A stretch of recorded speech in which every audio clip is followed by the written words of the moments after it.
दोस्तों, आज की कहानी है ननद रानी। आप सासू माँ की सेवा पैसों और प्रॉपर्टी के लालच में कर रही हो। दोस्तों, कहानी शुरू करने से पहले अगर हमारे चैनल को सब्सक्राइब नहीं किया हो तो कर लीजिए ताकि आपके पास पहुँचे हर नया वीडियो। नीरू तो सच में अपनी माँ की बहुत सेवा कर रही है। बताओ तो, रोजाना माँ को संभालने आना और उसके बाद अपना और अपने बच्चों का भी करना। बेचारी माँ के दुख में अपना दुख भूल गई। रेवती का हाल चाल पूछने आई पड़ोसन नीरू की तारीफ करते हुए बोली।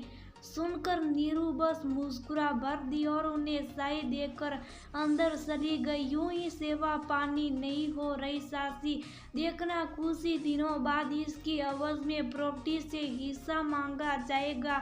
नीरू की दोनों भाभियां थोड़ी उसी आवाज में माँ बेटी को सुनाते हुए बोली, ना बहू नीरू ऐसी नहीं। अरे इसने तो इस घर परिवार और अपने दोनों भाइयों के लिए माँ बाप से बढ़कर क्या है। फिर भी भगवान ने इसके साथ देखो तो कैसी अनहोनी कर दी। अच्छा अब मैं चलूं कहकर पड़ोसन चली गई।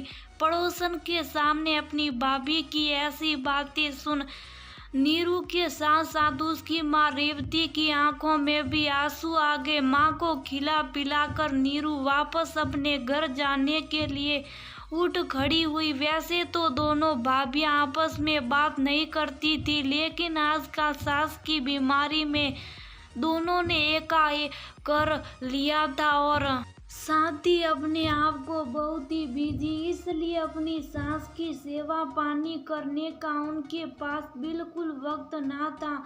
हाँ, ये अलग बात थी कि सिर्फ कहने के लिए, वरना बच्चों को स्कूल भेजने के बाद दोनों आराम फरमाती।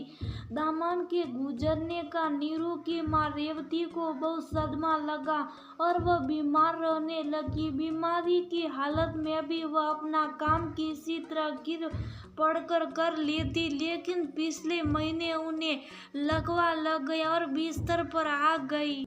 कुछ दिन हॉस्पिटल में रही। वहाँ भी दोनों भाभियों ने जाने में अपनी असमर्था दिखा दी। दिन में नीरू रहती और रात को दोनों में से कोई एक भाई उनके पास रुकते।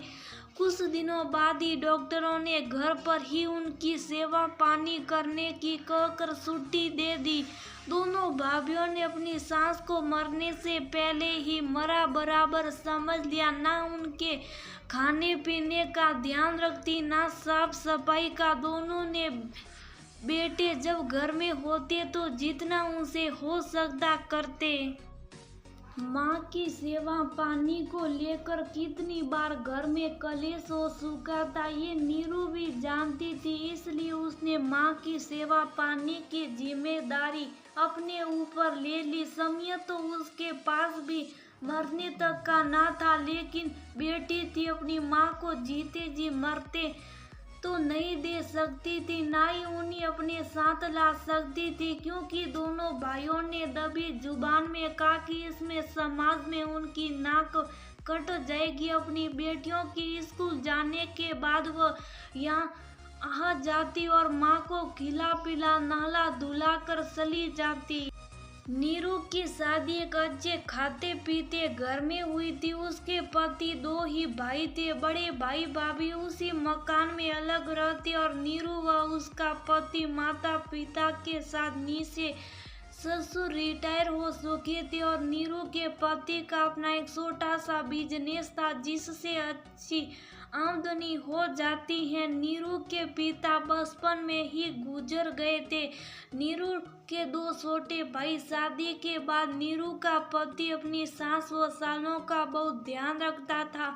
दोनों का काम धंधा उन्होंने जमवाया और फिर शादी में भी अपनी तरफ से काफी खर्च किया, क्योंकि नीरू का पति ही कमाता था और वही घर खर्च चलाता, तो उसके सास ससुर इन मामलों में ज्यादा दखल ना देते थे। नीरू की सपनता देख दोनों ही भाभियां उसकी बहुत इज्जत करती थी, लेकिन नीरू की खुशियों को शादी के 10 साल बाद ग्रहण लग गया। उसके पति को अचानक से हार्ट अटैक आया। उसने उनके इलाज में काफी रुपये पैसे खर्च कर उन्हें बचा तो लिया, लेकिन वह बिस्तर पर आ गए।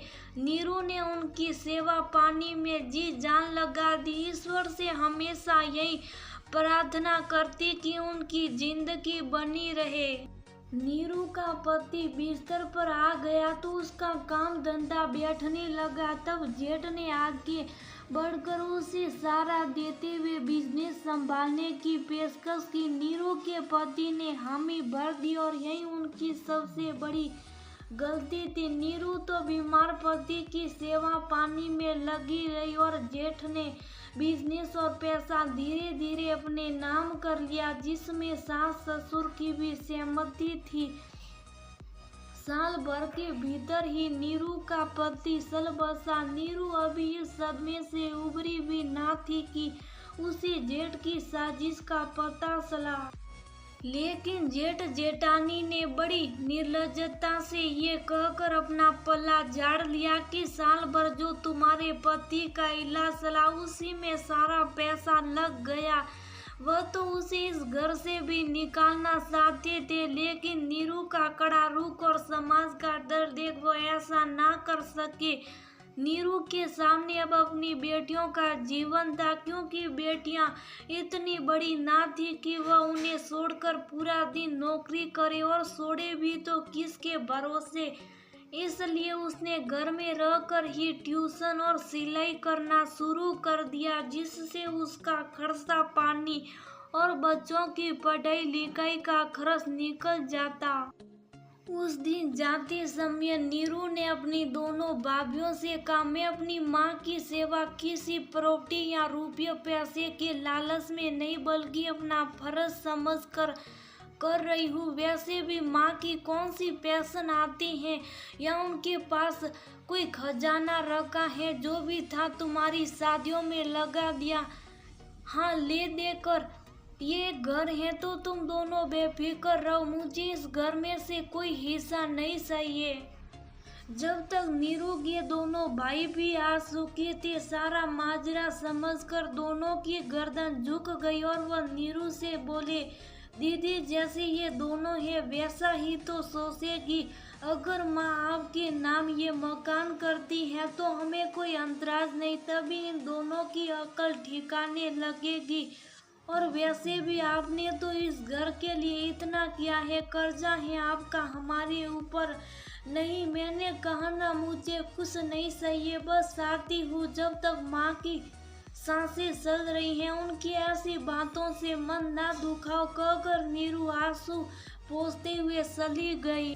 अंदर कमरे में लेटी रेवती जी सब सुन रही थी और उन्हें मन ही मन सोच लिया था कि उन्हें अब क्या करना है। अगले दिन जब नीरू आई तो दोनों भाभियां काम का बहाना कर अपने कमरों में खिसक गई। वैसे तो ये रोज का ही था। नीरू ने अपनी माँ को खिलाया पिलाया और उनके हाथ पैर साफ कर कपड़े बदले और फिर उनके सिर पर मालिश करने लगी। नीरू की माँ ने किसी तरह अपने बिस्तर के नीचे से उसे चाबी दे ट्रक खोल उसमें रखी छोटी सी पोटली निकाल कर लाने के लिए कहा।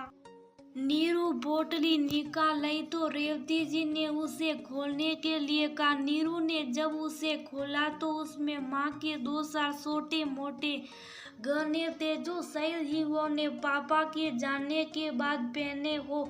नीरू, इन्हें तो रख, ये तेरी बेटियों के काम आएंगे। रेवती जी उसे गहने देते हुए बोली, नहीं माँ, मुझे कुछ नहीं चाहिए, अपनी बेटियों के लिए मैं हूँ ना। और आपने सुना ना कल भाभियाँ क्या कह रही थी कि मैं मेरी बच्ची, मैंने सब सुना। वो सब सुनने के बाद ही मैंने ये फैसला किया। अरे मेरे जीते जी, उन्हें तेरी कदर नहीं तो मरने के बाद तेरे बारे में क्या सोचेंगे। तूने उनकी और उनके पतियों की जिंदगी बना दी और वह तुझ पर ही इल्जाम लगा रही हैं।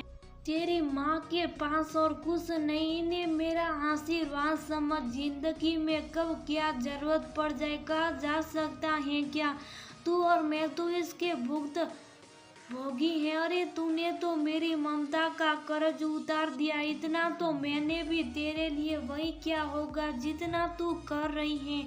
और इसके लिए मन में लालच मत रखना, मन में मलाल मत रखना। इतना बड़ा घर छोड़कर जा रही हूँ इन दोनों के लिए, तो तेरे लिए इतना तो बनता है। शुभ साफ रख ले, तेरे आड़े समय में काम आएंगे ये।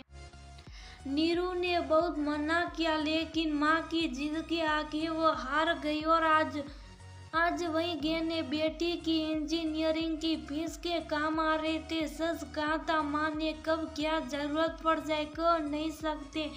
अपनी मेहनत और माँ के अथक परिश्रम व आशीर्वाद से नीरू की बड़ी बेटी इंजीनियर और छोटी बेटी कॉलेज में लेक्चर लग गई थी।